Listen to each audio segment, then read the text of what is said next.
Apa yang engkau pikirkan, seperti itulah nanti engkau menjadi. Kalau kalian tiap hari mikirnya uang, terus ke situ kamu akan bergerak dan membentuk dirimu. Apa yang kamu rasakan, kamu akan tertarik ke situ.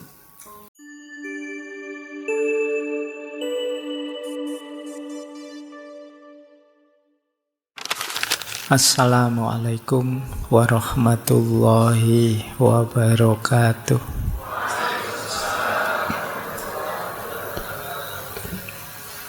Bismillahirrahmanirrahim. Alhamdulillahi rabbil alamin. Wa bihi nasta'inu ala umurid dunya waddin. Allahumma sholli wa sallim wa barik ala habibina wa syafi'ina sayyidina wa maulana Muhammadin wa ala alihi wa ashabihi wa man tabi'ahum bi ihsanin ila yaumiddin. Amma ba'du. Bismillah. Mari kita nawaitu belajar. Kita lanjutkan lagi ngaji filsafat kita. Tema kita bulan ini tentang self-direction, pengarahan diri. Ya, bismillah. Kalau ini definisi ya, mindset itu semacam profil intelektual, profil berpikir kita. Jadi mindset itu sikap, keyakinan, asumsi yang mendasari cara pandang kita terhadap dunia dan diri kita. Ini namanya mindset. Setiap orang pasti punya mindset sendiri, punya struktur dan cara pandang sendiri. Jadi kalau ada orang bilang, ayolah berpikir yang rasional, ayolah berpikir yang kritis. Sebenarnya sebelum itu ada asumsi-asumsi, ada pola-pola dasar. Yang ini nanti menjadi profil kita dalam memahami dan memutuskan sesuatu. Sama-sama mikirnya, kesimpulannya bisa beda. Kenapa? Mindsetnya berbeda. Jadi jangan dikira orang yang beda dengan kalian itu kalian merasa, saya sudah berpikir kok Pak, berarti mereka yang tidak mikir. Tidak, mereka mungkin saja sama-sama berpikir. Hanya saja mindsetnya berbeda. Apa ada manusia yang tidak berpikir? Kita akan sering ngeritik orang yang berbeda dengan kita itu sebagai, oh bodoh banget, ndak mikir. Yo kayak saya ini mikir. Lu mereka juga mikir, cuma mungkin mindsetnya beda, cara pandangnya beda. Mungkin teman-teman ingat dulu kita pernah belajar seorang filosof Yunani namanya Heraklitos. Beliau punya kalimat menarik. Ethos anthropoi daimon. Ethos itu karakter, antropoi manusia. Karakter manusia itu mengikuti daimonnya. Daimon ini semacam mindsetnya. Kemudian beliau mengilustrasikan kalau mindsetnya, sederhananya begitu ya kalimat selanjutnya. Kalau mindsetnya seperti lalat, ya sampah akan lebih menarik daripada emas. Jadi kalau cara berpikirmu seperti lalat, ya kamu lihat sampah lebih tergiur daripada lihat emas. Kalau cara berpikirmu di redaksi selanjutnya seperti babi, lumpur akan lebih menarik daripada air bersih. Jadi ini yang disebut mindset. Jadi kadang-kadang orang itu ya sama-sama mikir, cuma dengan mindset yang berbeda kesimpulannya bisa berbeda. Orang yang tipe lalat tadi kamu kasih sampah seneng, dikasih emas moh. Nah misalnya ada yang tipe anak kecil misalnya, dikasih uang banyak tidak mau. Maunya uang yang gambarnya menarik misalnya. Ini sama kayak kalian waktu besar ini, itu yang disebut mindset. Coba kalian tipe apa sih? Di tipemu itu nanti akan kelihatan caramu memahami hidup, caramu memahami dunia ini. Itu Heraklitos untuk memudahkan kita memahami apa itu mindset. Coba kalian cek ya. Yang paling menarik dalam hidupmu apa? Ketika kalian melihat sesuatu, pertama-tama yang muncul di kepalamu apa? Itu biasanya berhubungan dengan mindset. Coba kalian cek. Kalian seneng ngaji filsafat ini, coba apanya? Ramenya, materinya, saya yang membawakan, atau wah ini banyak lawan jenis yang ikut hadir juga, atau itu biasanya berhubungan dengan mindsetmu. Kalau urusan reasoningnya kalian bisa bikin belakangan, tapi mindsetmu yang duluan membunyikan. Kalau tadi fokusmu ke lawan jenis, begitu nyampe sini, wah perempuannya sedikit sekarang, bisa begitu kesimpulanmu. Yang kamu lihat itunya. Atau kalau mindsetmu rame dan tidak rame, begitu ke sini, kok sedikit sekarang, tidak terlalu rame, terus kamu tidak tertarik lagi. Itu mindset. Ya nanti argumen bisa kamu bikin di belakang. Baik, jadi semoga sudah tergambar ya yang dimaksud mindset itu apa. Jadi struktur pikiran kita. Mindset mempengaruhi cara kita memandang, cara kita menghadapi tantangan, membuat keputusan, bereaksi terhadap keberhasilan atau kegagalan. Kalau gagal seperti apa, kalau sukses seperti apa, itu ya tergantung mindsetnya. Ada orang yang gagal sedikit saja merasa hidupnya hancur, ada orang yang gagal bolak-balik masih bisa bangkit lagi. Itu mindset. Jadi maka hidupmu sebenarnya banyak tergantung di mindset ini. Berhubungan dengan pertumbuhan kita, ketahanan kita, cara kita melihat sesuatu. Di situ saya sebut mindset itu berhubungan dengan titik pandang, cara pandang, dan sudut pandang kita. Titik pandang itu misalnya HP ini, saya lihat apanya. Oh cuma saya lihat casingnya saja, atau saya lihat LCD-nya saja, atau saya lihat harganya saja, atau ini namanya titik pandang.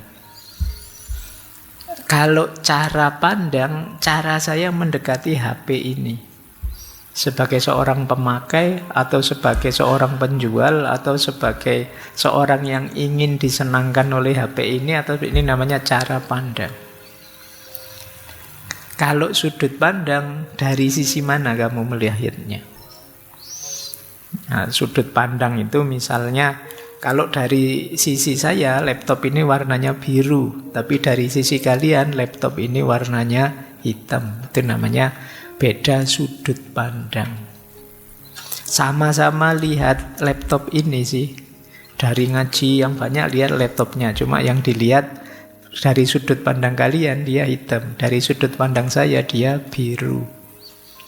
Kadang-kadang kita sering rame, gegeran hanya gara-gara ini. Beda sudut pandang. Jadi saya lihat sendiri warnanya biru, hakul yakin biru. Terus yang sana bilang, loh saya juga lihat sendiri, hakul yakin hitam. Sama-sama hakul yakin melihat sendiri, ngalami sendiri, tapi bisa berbeda. Kenapa? Sudut pandangnya beda. Kadang-kadang diskusi yang rame sampai hampir tawuran itu mungkin beda sudut pandang, beda titik pandang, dan beda cara pandang saja. Jadi mindsetnya ternyata orang beda-beda. Nah itu pentingnya ya. Di antara nanti kita mengenali diri kita, coba kita cek kita itu orang yang cara mikirnya seperti apa, Cara menanggapi persoalan bagaimana? Cara menyikapi kalau saya senang atau saya sedih bagaimana? Ini kita nanti bisa tahu. Oh, saya orang yang mindsetnya seperti ini. Kan di medsos itu kan bertaburan. Kadang-kadang kan orang nuduh orang, oh, kamu dikit-dikit agama. Ya mungkin dia mindsetnya beda dengan kita. Yang dikit-dikit uang misalnya. Sama-sama dikit-dikit. Kalimat dikit-dikit itu menunjukkan ada pola. Jadi ada struktur. Kita nuduh orang lain, sebenarnya kita juga punya. Baik, kita lanjutkan. Nah, mindset inilah nanti yang membentuk dunia kita dan pengalaman kita. Indonesia ini penuh harapan, opo Indonesia ini sebentar lagi hancur, itu banyak tergantung mindset kita. Jadi perdebatan macam-macam di medsos itu biasanya tergantung mindsetnya masing-masing. Ini yang mungkin penting ya hari ini kita sadari bahwa oh ternyata memang orang itu bisa beda-beda. Baik, nanti kita lihat jenis-jenisnya mindset apa saja, pattern pola-polanya apa saja, cara membentuknya bagaimana di akhir-akhir ya. Kita lanjutkan. Ada beberapa quotes dulu untuk menegaskan di mana pentingnya struktur berpikir yang kita kenal sebagai mindset tadi. Saya awali dari quotes ini dulu pernah kita kutip. Kalau tidak salah ya, saya lupa di sesi apa. Jadi, what you think, you become. What you feel, you attract. What you imagine, you create. Dari Buddha. Apa yang engkau pikirkan, seperti itulah nanti engkau menjadi. Kalau kalian tiap hari mikirnya uang, terus ke situ kamu akan bergerak dan membentuk dirimu. Kalau tiap hari kamu mikir pacar terus, ya ke situ juga kamu membentuk dirimu. Akhirnya tiap hari dandan, tiap hari pamer, tiap hari selfie, di filter biar dipuji dan lain sebagainya. Karena fokusmu ke situ. What you think, you become. Kemudian what you feel, you attract. Apa yang kamu rasakan, kamu akan tertarik ke situ. Ini nanti berhubungan minggu depan banyak berhubungan dengan passion. Dan yang ketiga, what you imagine, you create. Apa yang engkau bayangkan, itulah nanti yang mendorongmu berkreativitas. Kalian membayangkan, enak ya kalau ngaji itu duduk sih tapi ada sendenannya, terus muncul ide, wah gimana kalau kursi yang bisa, akhirnya muncul kursi seperti ini, ada sendenannya, ada idenya. Ini kan awalnya imajinasi. Laptop ini awalnya hasil imajinasi, HP ini awalnya hasil imajinasi, mikrofon hasil imajinasi. Jadi apa yang ada di imajinasi kita, disitulah kreativitas akan hidup. Jadi pikiran, perasaan, dan imajinasi akan jadi kuncinya hidup kita. Baik, ini untuk menegaskan dulu ya betapa pentingnya mindset, struktur nalar berpikir kita. Hadis qudsi ini mungkin sering kalian dengar. Ana inda dhonni abdi bi falyadhunna bi masya'a. Aku sesuai persangkaan hambaku kepadaku, maka silahkan mereka dengan anggapannya masing-masing sesuai yang diinginkan tentang aku. Ini Allah. Jadi ternyata Allah juga menunjukkan bahwa kita ini punya kuasa untuk menabur anggapan. Kalau di syarah-syarahnya hadis sih, kalau kalian menganggap Allah itu maha pengampun, ya akan diampuni dosa-dosamu. Sebaliknya kalau kalian, enggak, saya wis neraka, saya ini, ya inda dzanni abdi. Kamu menganggapnya begitu, ya itu yang terjadi. Wah, saya ini sudah rusak, Pak, sudah hancur, Pak, sudah tidak ada celah lagi saya bisa bahagia. Ya itulah yang terjadi. Wong kamu sendiri minta begitu.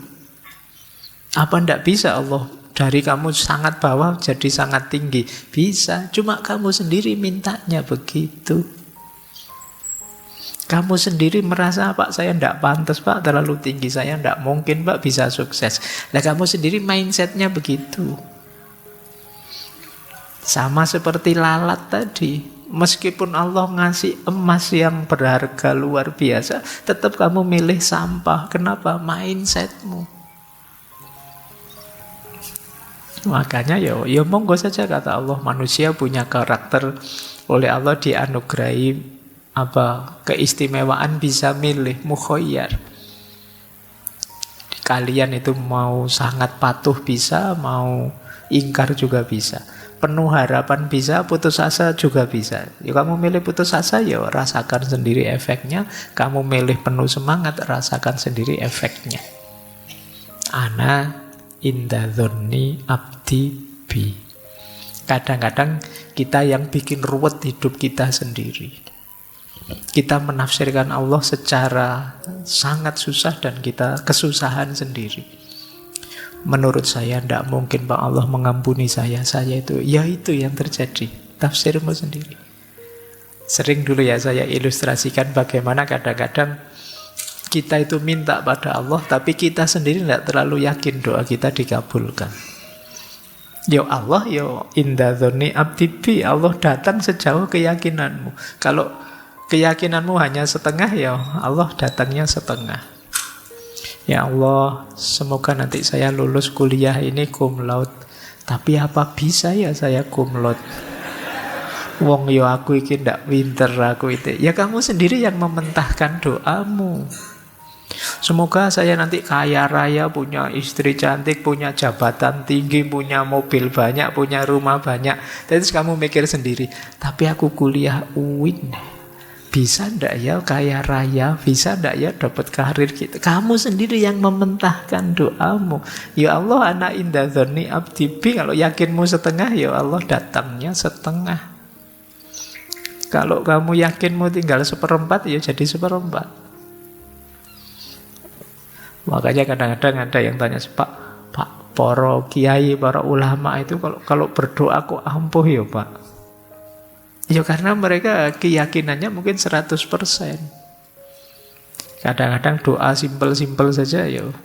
Zaman dulu bahkan para wali songo itu ya kadang pakai bahasa Jawa, tidak harus pakai bahasa Arab. Dan dikabulkan oleh Allah. Kenapa? Kemantapan hatinya. Kita yang lebih sering ragu. Wong kita dibilang, nanti 2045 Indonesia emas. Alah Pak, emas gimana? Wong situasi kita kayak gini, dari mana jalannya jadi emas? Ya sudah, kamu sendiri mindsetnya begitu, ya tidak akan nyampe sana sudah. Kalau kamu pesimis, ya tidak akan sampai ke sana. Wong pelakunya kalian kok. Dan kalian tidak percaya diri, ya tidak akan nyampe. Nah, itu yang dimaksud ya, ana inda dzonni abdi bi. Ternyata ini mindset, cara berpikir kita. Baik, kita lanjutkan. Saya ingatkan dulu sebentar. Dulu pernah kita membahas the law of attraction.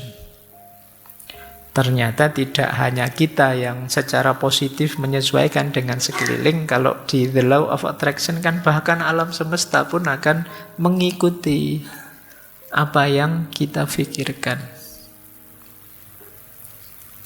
Itu kan rumus pokoknya the law of attraction itu. Apa yang engkau pikirkan, itulah yang engkau dapatkan. Pikiranmu menentukan bagaimana engkau hidup. Pikiran yang negatif menghasilkan hidup yang negatif, pikiran yang positif menghasilkan hidup yang positif. Jadi kalau engkau positif, hidupmu pasti positif. Kalau mindsetmu negatif, ya hidupmu negatif. Apa yang kau pikirkan itu yang kau dapatkan. Tak kasih contoh ya. Tadi kalian yang kesini niatnya nyari wawasan baru apa? Nyari pikiran-pikiran filosofis baru, ya kalian akan, ini ada ide baru nih, ada gagasan baru nih, itu yang kamu ambil. Meskipun di sana banyak yang cakep-cakep, yang itu tidak jadi pikiranmu. Tapi kalau kamu yang nyari yang cakep-cakep, sebagus apapun gagasan berseliweran di sekelilingmu, akan kamu lewatkan. Kenapa? Kamu fokus nyari yang cakep, yaitu yang kamu dapat. Jadi apa yang kamu pikirkan, itu yang kamu dapatkan. Loh, yang lain kan juga ada. Ya, yang lain ada, tapi kan tidak jadi perhatianmu. Misalnya ya, kamu nyari HP-mu hilang, ketelengsut di ruangan ini. Itu kan ada apa saja selain HP kan tidak jadi perhatianmu. Yang jadi perhatianmu ya HP-nya saja. Ada kopinya temenmu, ada temenmu garuk-garuk, ada temenmu menguap, ada temenmu selonjor, itu kan peduli amat. Kamu hanya nyari HP-mu. Jadi apa yang kamu pikirkan, yaitu yang kamu dapatkan. Itu sederhananya the law of attraction. Jadi kalau hidupmu kok rasanya berat, jangan-jangan kamu sendiri yang membuatnya berat. Kok rasanya susah, jangan-jangan kita sendiri yang bikin rumit, bikin ruwet. Seperti dulu kata-kata Konfusius itu, manusia adalah makhluk yang membuat segala yang sederhana jadi rumit.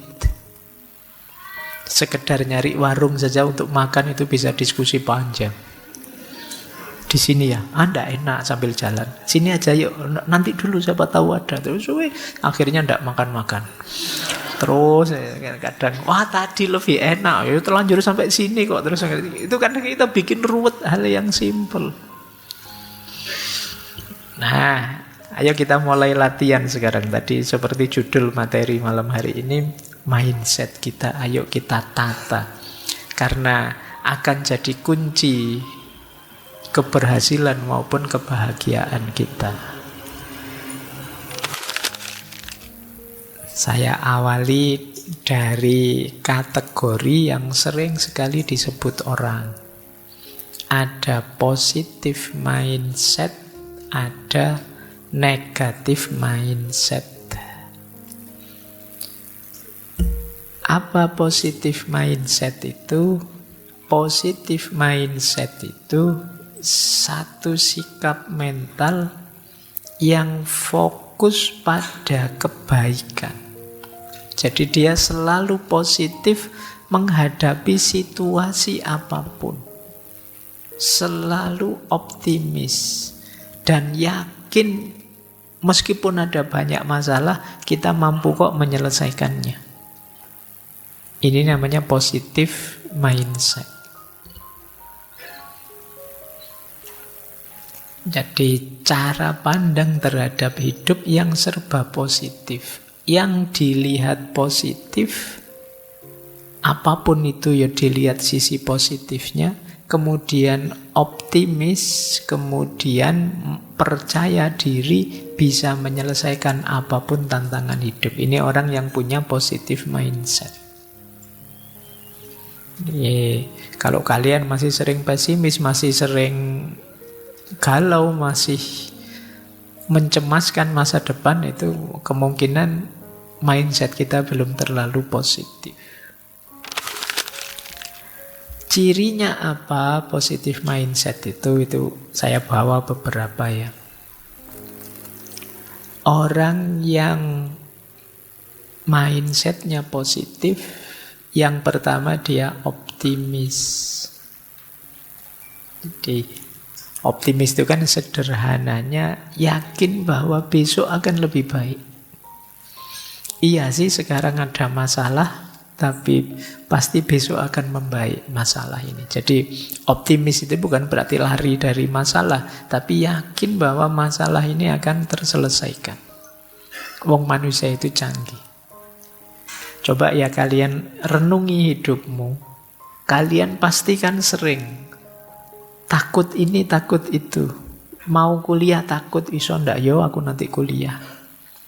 Mau lanjut S2 bisa ndak ya, saya S2, wong S1 aja pontang-panting dikejar-kejar misalnya. Sekarang kok S2, itu kan akhirnya kamu masuk S2. Ternyata yo jalan. Ketakutanmu selama ini ternyata ndak terbukti. Ternyata yang sebelumnya itu ya ketakutan-ketakutan kosong. Ini kan namanya kamu ndak optimis sebelumnya. Padahal kalau kamu optimis, mungkin yang kalian rasakan sama, tapi kamu nyaman terus, enak terus sejak awal. Jadi, ya optimis tidak jaminan kemudian semuanya beres, tapi dengan punya mindset yang optimis, hidupmu lebih gembira, lebih ceria. Kan ada orang itu yang pikirannya serba negatif, tidak bisa optimis. Temennya bergurau tertawa, jangan banyak tertawa, hatimu akan jadi keras. Kalau hatimu keras, maka kamu ya. Jadi hidup ini rasanya beban sekali, berat sekali. Seolah-olah Allah itu ngasih kita beban saja dalam hidup. Kita ndak boleh gembira, ndak boleh senang, ndak boleh tertawa-tawa. Jadi ini yang saya sebut mindsetnya pesimis. Perilaku-perilaku yang gampang menyeret kita dalam situasi putus asa kalau kita ndak optimis. Ini ciri pertama. Ciri kedua, resiliensinya tinggi. Orang mindset daya resiliensi itu daya untuk bangkit kembali. Meskipun jatuh, berdiri lagi. Gagal ya, bangkit lagi. Itu daya resiliensinya tinggi.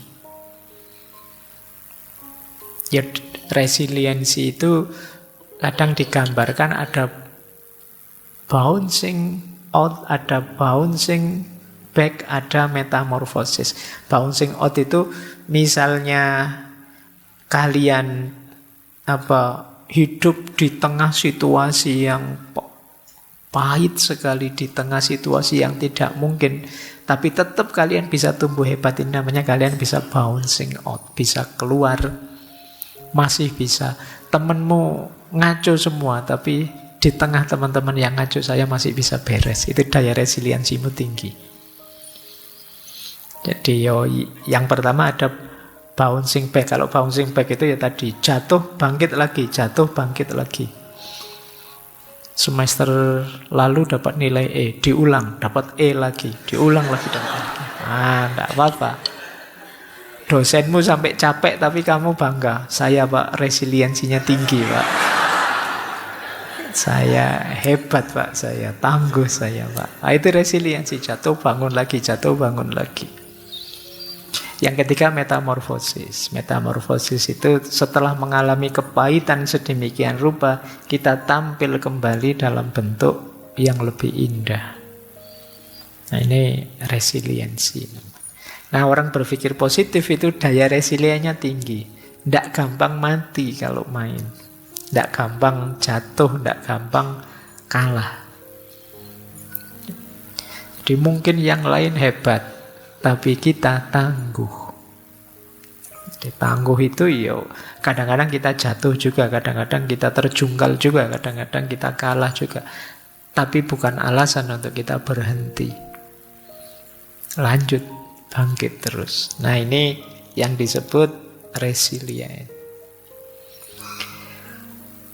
Kemudian bersyukur. Orang yang mindsetnya positif itu pasti banyak syukurnya. Karena dia melihat sekelilingnya banyak anugerah-anugerah. Banyak hal-hal yang positif. Kebalikannya nanti orang negatif mindset lebih melihat sisi negatifnya. Nah, orang yang lebih banyak melihat hal yang positifnya itu kan jatuhnya banyak bersyukur. Alhamdulillah. Jadi misalnya kalian melakukan ini itu, ada kurangnya ini, ada kurangnya itu, tapi kan pasti tidak 100% berkurang. Mesti ada bagian tertentu yang positif, bagian tertentu yang enak. Nah, itu yang dilihat sehingga membuat kita bersyukur. Saya pernah ngalami itu ya, zaman mahasiswa dulu. Naik bis, sama bisnya dioper-oper sampai 4 kali.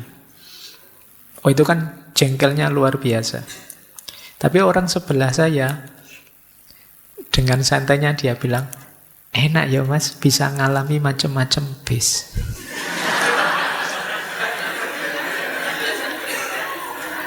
Yang lain bayar sekali dapat 1 bis. Kita bayar sekali dapat 4 bis loh. Oh, itu kan yang lain mesuh-mesuh, dia alhamdulillah bisa dapat 4. Nah, dari pengalaman sepahit itu masih bisa bersyukur. Ini positive mindset. Jadi ya kan kalau dalam agama rumusnya siapa banyak bersyukur akan ditambah terus. Kita sering begitu, seperti saya bilang tadi ya, kita sering lebih mengambil sudut pahitnya. Padahal bisa kok dimaknai positif. Peristiwa tadi misalnya kayak naik bis tadi, kan sesuatu yang kita tidak bisa mengelakkan itu. Ya terpaksa kita terima, wong kita inferior di hadapan kernet dan supirnya. Nah, mau tidak mau kan kita terima. Bedanya yang negatif mindset, dia dengan kegalauan dan kemarahan yang luar biasa. Tapi yang positif mindset, dia gembira dan bersyukur. Momennya sama. Itu bedanya orang positif dan negatif. Ayolah kalau kalian bisa latihan seperti ini, kalian akan lebih bahagia. Ya memang ada masalah. Siapa sih yang orang hidupnya tidak ada masalah? Semuanya ada masalah. Kalian boleh tunjuk siapapun orangnya, manusianya, pasti ada masalah. Tapi ada orang yang membahasakan masalah itu sebagai kekalahan dirinya, ada yang membahasakan masalah itu sebagai tantangan untuk ditaklukkan. Makanya bahasakan itu sebagai tantangan. Kalau tantangan kan bukan berarti kamu kalah, wong ini masih belum, masih harus saya jawab, saya selesaikan. Tapi kalau kamu maknai sebagai kekalahan, ya kamu selesai. Kamu mandek. Baik, setelah rasa syukur ada percaya diri. Yo, ini gandengannya optimis pasti. Orang optimis ya jatuhnya percaya diri. Orang yang percaya diri lebih mantep. Apa saja yang dilakukan dia mantep dibandingkan orang yang masih ragu-ragu. Apalagi orang minder, tidak percaya dirinya sama sekali. Kadang-kadang kita terbawa oleh, kan kita sering di Indonesia itu, jangan sombong loh ya, jangan itu ya, terus kita merendahkan diri. Tapi kadang-kadang secara tidak sadar kebablasan. Sehingga jatuhnya kita terus jadi minder, tidak percaya diri. Akhirnya banyak momen yang harusnya bermanfaat jadi tidak jalan. Karena kita tidak percaya diri. Jangankan yang besar-besar, kadang-kadang kalian disuruh jadi imam saja kan tidak pede. Wong Jawa imam sholat zuhur aja kadang kan silahkan, yang lain ayo monggo. Alah wong tinggal imam saja loh, wong sholat zuhur tidak ada suaranya, tapi ya masih adu jempol sampai lama itu bisa. Ya kan, ya tinggal salah satu ngalah ke depan kan selesai, tapi ya bisa tunggu-tungguan lama itu. Nah, ini salah satu ilustrasi. Mungkin kalian juga sering begitu ya, disuruh sambutan mewakili, wah tidak beranilah yang lain saja. Disuruh apa saja tidak berani yang lain saja. Ya kalau kamu setengah percaya diri atau kamu minder atau apa, ya tidak maksimal. Seandainya terpaksa kamu harus tampil, kan akhirnya jadi setengah jalan. Karena kamu ragu-ragu, grogi. Mungkin kalian sering alami ya, grogi terus jadi tidak fokus. Harusnya yang dilakukan itu kamu sudah bisa, sudah hafal, tapi karena grogimu terus jatuhnya jadi setengah jalan. Karena sejak awal kamu tidak percaya diri, mindsetmu agak negatif. Saya teringat dulu zaman KKN, kemarin baru ada anak KKN. Zaman saya KKN itu ada teman yang disuruh adzan sama masyarakat. Yo, saya yakin dia hafal adzan sih, tapi dia tidak percaya diri bahwa dia bisa adzan. Groginya luar biasa. Mungkin kalian pernah ngalami ya. Sampai akhirnya begitu terpaksa, wong yang lain tidak ada, tinggal dia, terpaksa dia adzan. Saking groginya, harusnya yang dia keraskan Allahu Akbar, tapi sejak bismillah dia sudah keras. Jadi harusnya Allahu Akbar, dia bismillah gitu. Jadi saking groginya. Jadi pikirannya sudah kemana-mana, itu kan fokusnya pasti.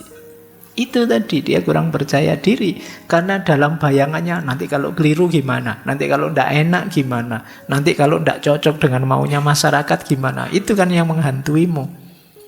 Sampai hal sepele yang harusnya kalian lancar saja, biasa saja, terus jadi grogi, terus jadi tidak maksimal. Nah ini jadi pelajaran hidup kita ya kadang-kadang, karena itu sih. Dalam banyak hal kita memang harus bersikap percaya diri saja lah, bisa kok. Itu akan lebih membantu. Lanjut. Fokus pada solusi bukan masalah. Kenapa fokus pada solusi? Ya biar kita lebih produktif, bukan meratapi masalah. Banyak orang yang begitu ada masalah, bulet di masalah. Jadi Pak, saya masalah ini, kemana-mana meratapi masalahnya. Ini namanya fokus pada masalah. Ayo fokus pada solusi. Kira-kira kalau masalahnya begini, jalan keluarnya seperti apa? Nggak nyampe Pak, ya minta tolong teman. Mungkin ada yang bisa bantu jalan keluarnya gimana. Teman-teman juga nggak tahu Pak. Ya mungkin yang lebih pinter, ustadz, kiai, ulama atau siapa. Masih buntu juga, ya sudah pasrahkan sama Allah. Jadi cuma kadang-kadang kita terlalu banyak meratapi masalahnya, merenungi masalahnya, bukan fokus pada mencari solusinya. Ada banyak momen yang kita itu terlalu banyak membahas masalahnya, diulang-ulang terus. Iya, semua orang tahu ada masalah itu. Solusinya sekarang bagaimana? Tapi kadang-kadang ya termasuk algoritmanya medsos itu kan sering itu mengulang-ulang fokus masalah. Jadi akhirnya tambah panas, tambah panas, tambah panas, tambah ada solusinya. Lanjut. Terus positive mindset itu tumbuh dan belajar. Iya, kita sekarang banyak kekurangan. Ada banyak hal yang kita tidak mampu, maka kita siap belajar dan tumbuh semakin baik, semakin baik. Saya akui saya tidak bisa adzan, tidak bisa qiraah misalnya. Tapi saya bisa belajar adzan, belajar qiraah. Besok insya Allah saya bisa, minggu depan insya Allah saya bisa. Ini namanya positive mindset. Banyak orang yang begitu sadar saya tidak bisa, terus padam dia. Merasa dirinya lemah, merasa dirinya hina, merasa dirinya rendah. Nah, itu berarti ya dia tidak positif mindsetnya. Jadi mindset positif itu menerima bahwa ada yang kurang. Saya belum maksimal, saya belum istimewa. Tapi setelah ini saya akan belajar untuk jadi lebih baik, lebih bagus, lebih istimewa. Dan terakhir, positive mindset itu mindfulness. Sederhananya mindfulness itu kita bisa menikmati momen demi momen hidup. Jadi kita bisa asik dengan hidup kita. Itu nanti yang membawa pada syukur. Alhamdulillah ya Allah, kan paling minimal seruat apapun hidup kita, alhamdulillah ya Allah masih diberi sehat, masih diberi hidup. Kalau sudah mati Pak, ya sudah selesai, kan gitu aja. Sepanjang kita masih hidup, pasti masih ada dan banyak hal yang bisa kita syukuri, yang bisa kita nikmati. Ayo kita nikmati. Jadi jangan mikir yang negatif terus. Inilah cirinya positive mindset.